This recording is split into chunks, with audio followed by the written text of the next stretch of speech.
Hi homesteaders, my name is Melissa from GullionHomestead and welcome to my channel where we focus on homesteading skills, self-sufficiency, and resilience. And today I'm here to talk to you about sweet potato slips. Growing sweet potatoes and starting them in your garden because it's that time of year to start planning things out. But before we start, I just wanted to share with you some exciting news that we actually have a website with a blog now.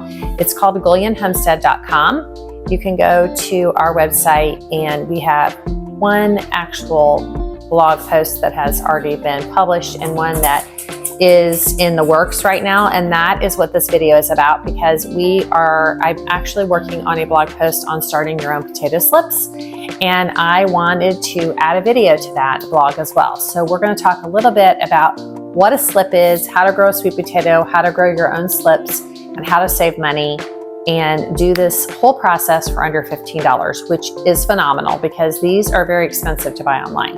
We also would love it if you would like and subscribe to our channel to help our channel grow and also so you don't miss any of our new upcoming content. So I was planning my garden, and as I was planning my garden, I started to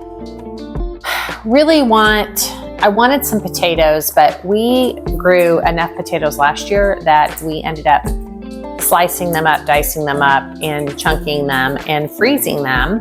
And so I've got enough potatoes probably to last me until next season because it's just Steve and I. We don't eat potatoes that often, but we have more than enough potatoes. But we love sweet potatoes. We love sweet potatoes because we like to eat them like a lot of people do, candied at the holidays, but really we just like a sweet potato with some butter and salt and pepper with the protein in the evening time. And it is something that we would probably eat more of if we had access to more sweet potatoes. So in planning that, I started to look at what it takes to actually plant a sweet potato. Last season, I looked for sweet potatoes to plant in my garden, not knowing that you don't put sweet potatoes in the ground like you do a russet potato or a new or red potato. So with those potatoes, you actually cut them up and you plant the seed potato with an eye in the ground in the cold weather. And then by the end of the season, you get a ton of potatoes from that one seed potato. With a sweet potato, that is not how it works. First of all, sweet potatoes do not like cold weather. They like a hot, humid, tropical environment. They're tubular, and so they grow completely different. They grow off of something called a slip. And I have started some slips, so I'm going to show you what a slip is. A slip is actually a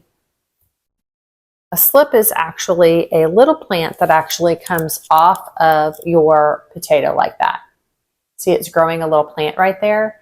And to buy these slips online cost about, let's see, I checked it, it was 15 slips for $40. And I just didn't feel like that was on my budget. I think that was pretty pricey.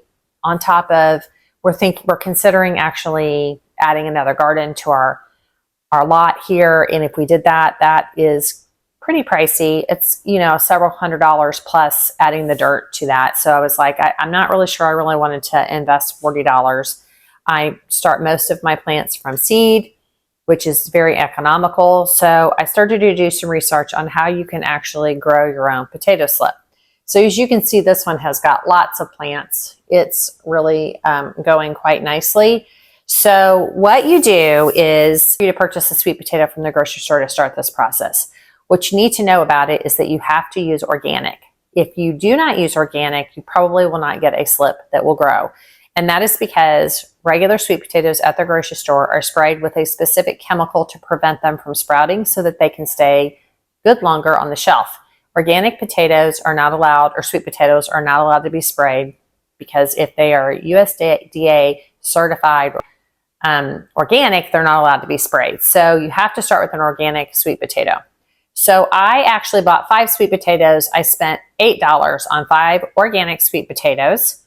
So there was $8. I purchased these tubs from my local hardware store, which ended up being $2.96 a piece. So those were $6 a piece. And then I spent about $14 on that. And then I had some potting soil left over in the garage from last year for potting just potted plants around my patio. And so I decided to use that.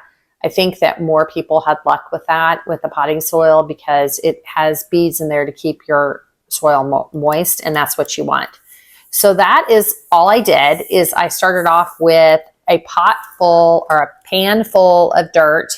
You lay your organic sweet potato in the dirt. I watered the dirt. Lay your sweet potato in the dirt, and then you cover it up somehow. I use foil, which has kept it pretty moist in there. They like a tropical, hot, moist environment, and that is what's going to encourage that growth.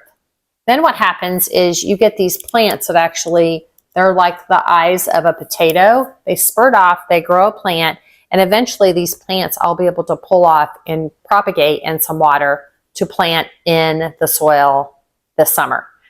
So it takes about 90 days for your sweet potato to develop. From the research I've done, I have enough space right here to put in about 14 plants, which is going to be way more than what Steve and I are going to need. But I have garlic in this bed right now, and I needed a plan for what I was going to succession plant after the garlic. So when the garlic comes out late June, early July, it's doing so fabulous because we've had such a mild winter. I'm expecting it's going to come out probably earlier than normal. When the garlic comes out, it will be hot, humid here in Indiana. It's going to be the perfect weather to plant my slips. I'm going to put my slips in the ground then, and they should go until the end of the season. I most likely will have way over 100, if not 150 potatoes. We're not going to need that many. I'll probably give some of those away, or maybe can or freeze some of those so that we don't have to worry about growing sweet potatoes next season. But that's a little bit about growing them and how long you need to. So this is the perfect time really to start doing your slips, because I don't need them to be completely propagated and rooted and ready to plant until June. So it's March. I've got plenty of time to work on this. I started this process about 3 weeks ago, maybe 4 weeks ago. And what I've read is that your sweet potato, you can get 5 to 6 plants off every sweet potato. This one in particular, I have 5, 6. I have 8 going on this sweet potato by itself. So what I'm going to do is, once those plants get a little bit bigger and I can pull them off and propagate them, I'm going to take my strongest 14 plants and put them in the ground. So what's important when you're doing this is it has to have a hot tropical environment. I check this every couple of days to make sure the dirt is nice and moist, and I have it covered with foil. You can cover it with saran wrap.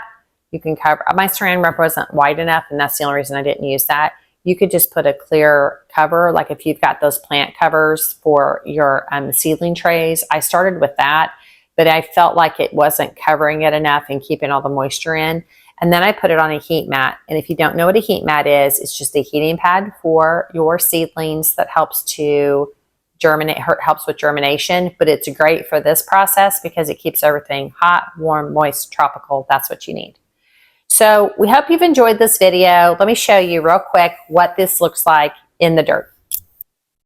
Okay, guys, here's the dirt. You can see it's just nothing but dirt and water, and then I just set my potatoes inside. Now, I will say that every time I water this down, I take my potatoes out, and because I want the environment to be moist, but don't necessarily want each of my potatoes to be wet, and I just make sure that it's nice and watered. You can tell this is super soft.